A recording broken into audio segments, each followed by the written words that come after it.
So, thank you very much. I'm not sure if it's a very great compliment or a bit of a setup to put me after oncology's greatest comedian, but here we go.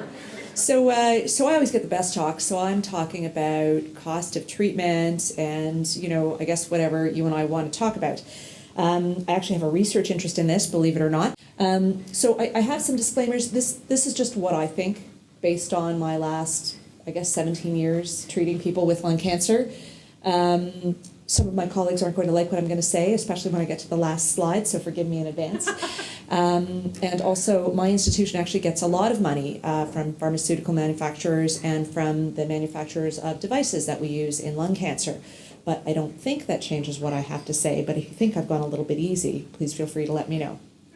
Okay, so I thought we'd talk a little bit about how the system works, some of the barriers, and some of the things that people that I know with lung cancer and I have done over the years to try and overcome these barriers. So this is a complicated slide that I think puts out some of the things that happen to you when someone says you have lung cancer. This is devastating in terms of your hopes and your dreams, your everyday existence. It's also pretty devastating in terms of how you and your family function financially. And you probably wonder why doctors put up slides and need to see them. It's because we actually never know what we're supposed to be talking about. And so we actually have it all on a slide that we can kind of read off of. And I think this slide says that even though we pride ourselves on our public healthcare system, we are actually second only to the US worldwide for out-of-pocket drug costs that Canadians have to spend. So there's something called the catastrophic threshold, where you spend more than 4% of your after-tax family income on healthcare, and at least 5% of Canadians, and I actually think that number is rapidly rising, especially in people diagnosed with cancer. That's a fairly significant number. Almost everyone where there's a cancer diagnosis in the family has some sort of financial hardship, and a large number of people don't have private drug coverage or something to supplement the public healthcare system, and I think we all know that that health plans are not what they used to be. So I think these are all things to keep in mind.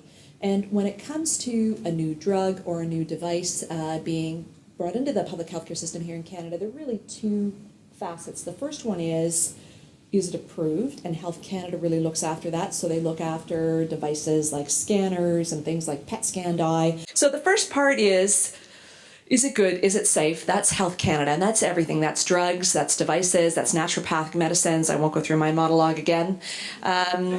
The second half, though, is it worth paying for? And this is where drugs and devices kind of separate a bit. Drugs are a little more scrutinized and more highly regulated. Devices are becoming more regulated, but to some extent it's still, if you've got the cash and your surgeon wants it, you can get it. So, and I'm going to talk a little bit more about the is it worth paying for part, but this is really asking whether you as a taxpayer should really be investing in these different sorts of medicines. So we know, and you'll often hear in the newspaper, that things just take longer in Canada. I don't know if it's because it's colder, I don't really know what it is, but things do take a bit longer. On average, things can take anywhere from 3 to 6 months longer in the US. It's interesting, there is a difference across provinces. BC is actually the fastest, and in most places, people actually like these new targeted therapies more, so they get approved faster than chemotherapy, with the exception of Alberta, and clearly somebody had a bad experience with targeted therapy out there because they seem to take the longest. So there are some regional differences. One of the biggest problems, though, is that the FDA is the world's biggest market, the US. Every drug company and every device manufacturer wants their test, their machine, their drug sold there first. So that is the first and most important place that they go.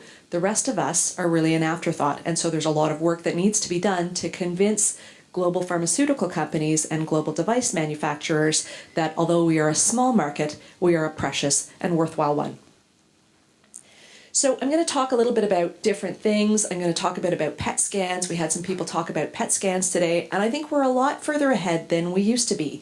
South of the border, they're actually trying to make regulations so that people don't get PET scans every month, because we think that's actually not good for you and not very helpful. Whereas in Canada, you know, some of us are lucky to get just one, but there is actually pretty good coverage. So in most provinces, there are a number of indications for PET scans. Sorry, this one here, my title's migrated a little bit, but there are case-by-case reviews in a couple of places. And if you can't get a PET through usual indications, you can sometimes appeal or go on a case-by-case basis. Your doctor can help you with that. Or sometimes my patients even will pay privately for a PET. Sometimes, though, it actually really doesn't help your case. So sometimes we actually are telling you the honest truth. And so sometimes it's worth having a bit more of a discussion and going a bit more into the science of why a particular test may or may not help you, and it's whether it's actually worth your paying $3,000 to $6,000 for it. So, I mean, I think you can have honest conversations with your doctors today in 2016 about things like this. So what about surgery? So these low bars look quite good. So this is for the last 3 years, and patients waiting for lung cancer surgery, about half had their lung cancer surgery by 3 weeks. But most other people had it by about 5 weeks or thereabouts. These 49, 47, 48 numbers. But there's a bit of a backstory to that, as all of you have lived through. This is some work from Peter Ellis, who's in Hamilton. He works with Roz. He's an extraordinary advocate and a lung cancer physician. And he actually interviewed patients with lung cancer and measured the time from when they first had that cough that wouldn't go away, or that pain that they just knew was wrong, to when they went to the family doctor. It's about 3 weeks. How long it takes the family doctor to do all the tests and finally to twig, oh my gosh, there's something seriously wrong here. That's another 3 weeks. About another week to get you to the right specialist. So you're probably looking at another 50 or 60 days plus your 20 to 50. So that's not nearly good enough. So what's the solution? And I think in Canada we do appreciate that we need to do better. Can't cure lung cancer if you find it too late. I think we've all learned that. So we talked a little bit about screening last night. There are also a number of rapid assessment programs for people that are going through the process, you know, even though they don't know this at the time. The best thing they can do is go on a cancer care website and find out where the rapid diagnostic programs are near them. I think we're still in a growing phase where the cancer care programs are reaching out to the family doctors who really do most of the hard work of diagnosis and sifting out what is and isn't lung cancer. And I think that there is a lot more interest now in the family medicine community to really get access to these rapid diagnostic programs. This is just one from Ontario, but almost every province has a number of centers like these. And these guys get rewarded. Faster and better means more money. And so they get rewarded for performance to help you get better faster. So Roz talked a bit about molecular testing, and everybody knows the 7 letters EGFR, ALK, or you should.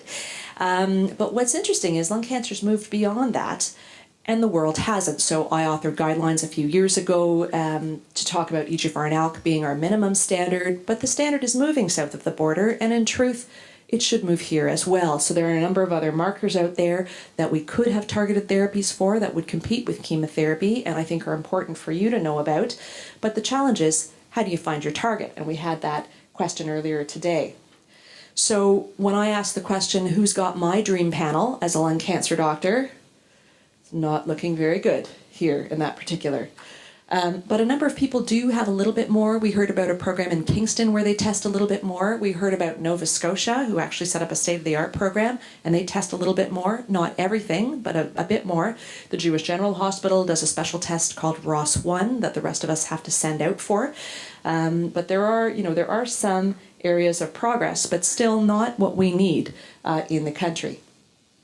So what to do? You have to ask. You don't ask, you're never going to get. So as Roz mentioned, there are some clinical trials. There's a trial called Lung Map for people with squamous lung cancer. You actually get a free foundation medicine profile. This is $5,800 US. I can't imagine what that is in Canadian now. But in 10 days, you get this fantastic report. They've looked at over 5,000 genes. Every assay that I could possibly dream of has been done, and that report gets returned to you. It's free as part of the clinical trial. So that's an option. There are also some more limited assays. So we've got a program at our place called Octane. There's a program in Kingston, as well as a number of others. For example, through some of Jeff's clinical trials and other trials, they'll also do some profiling for you. There's also, on a limited time basis, free profiling. So currently there's a company in Vancouver called Contextual Genomics. I recently called Foundation Medicine, some friends of mine down in the US, and said, I can't take it anymore. You need to move to Canada. And they said, actually, we've been bought out by this company. It happens to be called Roche.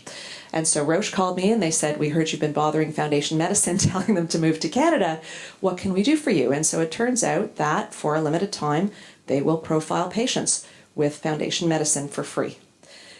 The challenge is that some of these programs, they're not actually allowed to advertise. So it becomes a very word of mouth, who heard what, who asked what, which I don't like, but I think that LCC is a great repository for all of these possibilities. So I think you can always call LCC and they can get the word out to see what's out there for you. Out of country testing, sometimes your doctors will ask you to have this. Don't forget to get your doctor to fill out that form so that the province knows that your doctor thinks this is important and standard, and one day you could be reimbursed. And I've actually had increasing success with this with molecular testing. And finally, I think you should advocate. So I have patients who say they'll pay the $6,000 US and get their Foundation Medicine testing done, and pathology won't release the block. So we advocate. We have a letter writing campaign. We go to the ombudsperson. We do whatever we have to do to get that profiling done. And that's where we really need you, because they talk to me every day. They rarely get to talk to you. So we'll go back to drugs a little bit. We actually have somebody here from PCODER. In the old days, it was silos. We had 10 committees, one for each province. Everybody talked about, was this drug good? Was this drug lousy? Was it too expensive? Did we have enough of a base to negotiate a better price? But actually, PCODER, the Pan-Canadian Oncology Drug Review, has really changed all that. It brought us all together. Now there's one national process to review drugs, say, yes, this is great. Let's move this on to a funding decision. One of the challenges, of course, is that everybody has their own piggy bank, province by province, and so, of course, everybody wants their own say about whether or not they're actually going to fund this drug. Some provinces have more than others. Some provinces are more nimble than others. For example, BC seems to fund things faster than the rest of us. PEI, is there anybody here from PEI? You just move into my house if you're from PEI, and we'll look after you. So, there are some real differences, but there are some real differences. But what's been great about PCODER is we've really seen a shortening in the time from drug evaluation to drug approval. So that's been great. And they're also trying to move us forward to national price negotiation, which I think will help us all. So this is a great step forward. So Christina and the team put together some great stats in our Faces of Hope book, and they talk a bit about some of these great new targeted lung cancer drugs and how long from the FDA to Health Canada. And we're still not great. Sometimes we're pretty quick, a couple of months. Mostly we're under a year in sort of the 300s here. But we all know we want to be open the very next day. We want to see it in the New York Times, and then we want to see it in the Globe and Mail and National Post. So we still have a ways to go, but don't forget, a lot of this is because the companies don't submit to us until after they get their FDA approval. I also pulled out this from the Faces of Lung Cancer report this year, really to highlight all of these very sad things. You met a lot of people here today on all of these drugs: ceritinib, nivolumab, osimertinib. We heard from Ian. Pembrolizumab. We heard from some people yesterday who were on these drugs. Not funded, not funded, not funded, not funded. So, what to do about drug funding? So it's interesting that if your cancer drug comes in a pill, which truly saves money, right? You don't have to sit in the chemo daycare suite. You don't need as intensive blood work. You don't need the nurse running things in and a pharmacist. It's actually not as well covered as intravenous funding. So according to the Canada Health Act, if you get something IV in a hospital, it's got to be covered. There's been some variability in that, recognizing that we can't pay for everything.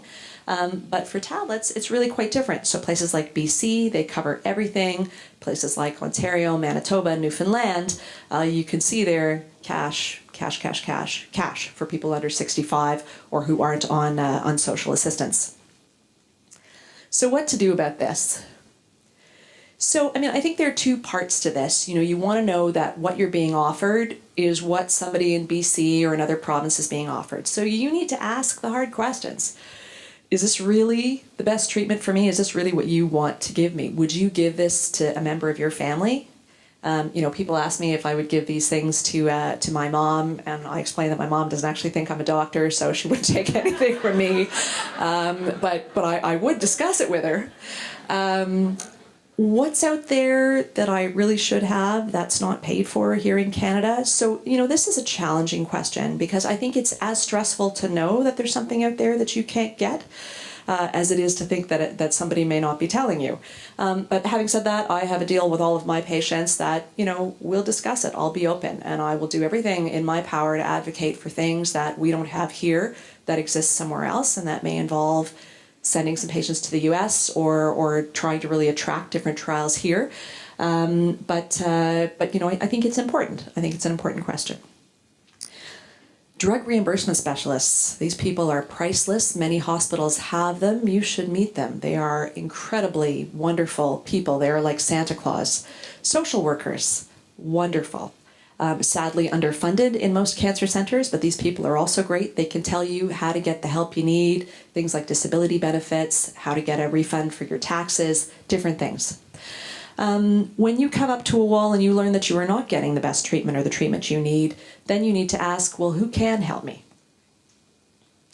So I kind of broke this down to 4 things that I run into with people every day. So one of them is, the doctor can prescribe what you should have, the state of the art, but you actually can't afford it or you can't afford the copay. One is your drug's approved by Health Canada, but the province still hasn't picked up the tab for it. Another one is your drug's been approved south of the border, but not here. And the fourth one is, and this does happen, that the drug that you and maybe your doctor think you should be on is still in the experimental phase and hasn't been approved anywhere. So I actually can't tell you how much it upsets me to prescribe chemotherapy to someone. Well, that upsets me.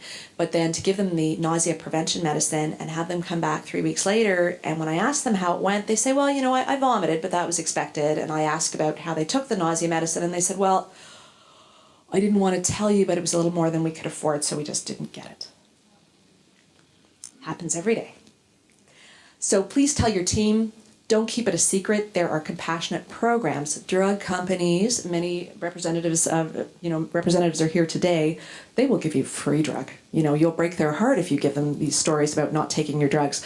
There are social access programs. There are donor programs. We've got a lady at our place who felt that, antiemetic drugs were so much better. The nausea drugs were so much better. She refused to let anyone with lung cancer go without, so she actually pays for people's nausea medicines, and she'll pay the copay, and she'll even pay that dispensing fee for people who can't afford. So there's a lot out there. For people who have some drug coverage, I'm sorry, apparently this is put up by Shoppers Drug Mart, and they did give me some funding, but that's not why I put this website up there. But drugcoverage.ca is actually quite helpful, because what it tells you, for those people who do have insurance, how do you find out what's covered and not covered? What happens when they say no? How do you repeal? How do you get your doctor to write a letter? What does the doctor need to say? What do I do about copay? And again, these drug reimbursement specialists are so important. And please, please, please tell us. I want to know that you're having challenges. I'll write whatever letters we possibly can to help you through this. And so will all the rest of these doctors here today. So what do we do if it's funded by Health Canada and it's not funded by, or it's approved by Health Canada and it's not funded by the province? So people like Dr. Rothenstein are your best friend. There are a huge number of what I call marketing or access trials where the drug's approved, we're still working out the pricing, and companies want their products used, they want patients to benefit, and we desperately want access for you. So there are a number of trials out there. Sometimes you do have to travel to get there, but it's certainly worth it. Again, you can talk to a drug reimbursement specialist. Sometimes, companies will pay 100% of that drug for you. Check your insurance plan. I can write a nasty note if I have to. And the Special Access Program with Health Canada is very interesting. So sometimes it's quite organized. The company decides, we're going to offer this for special access. So the doctors write to Health Canada. They say, this is my patient. This is the evidence. I really think this is important. Health Canada says, we've reviewed it. We agree with you. They write to the manufacturer, and the manufacturer says, excellent. You meet, you're in the box that we want to give our treatment to. Away you go. And often this will be provided for free and for as long as you're benefiting.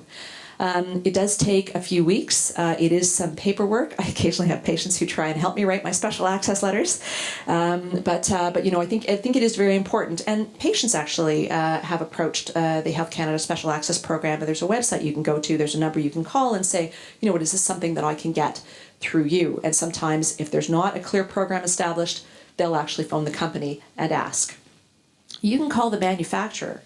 So like I said, I call drug companies every day because I want to do this trial or that trial, or I want a donation for the Summit of Hope.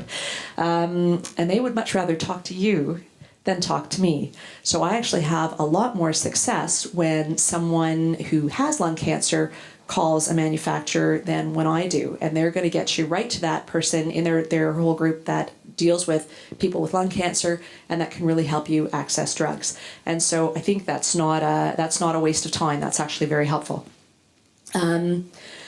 Sometimes, you have to do the private funding thing. It's unfortunate. It's incredibly expensive. Some of these drugs are $10,000 a month. I can't think what it does to families. Wherever possible, we do try and avoid this for people in Canada, but sometimes you do have to do what you have to do. So what do you do when your drug's in the US but not Canada? Then you really are more limited to trials, I think, and expanded access programs. And don't worry, New Brunswick, I promise I'll give you my slides. Again, special access programs, very important. And if your doctor's too busy to call, well, you can advocate for yourself. Calling the manufacturer, very important. So I have a patient who has ALK-positive lung cancer, and she was not eligible for any clinical trials because the cancer only grew in her brain, not in her body. The rest of her body, she was still in remission. We knew we needed to do something or she was going to have to subject herself to some Dr. David Palma Star Wars radiation.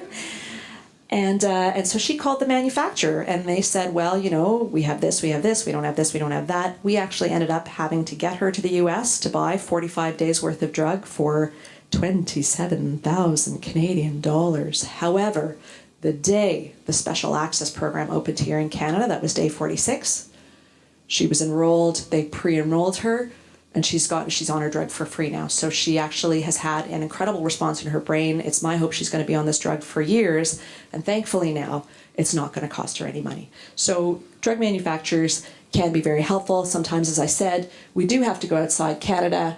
Drugs that are still in experimental development. So things like lorlatinib, I think that word's been tossed around. There's some other drugs, and they're just so promising. And you see things at meetings. They won't bring the trials here to Canada.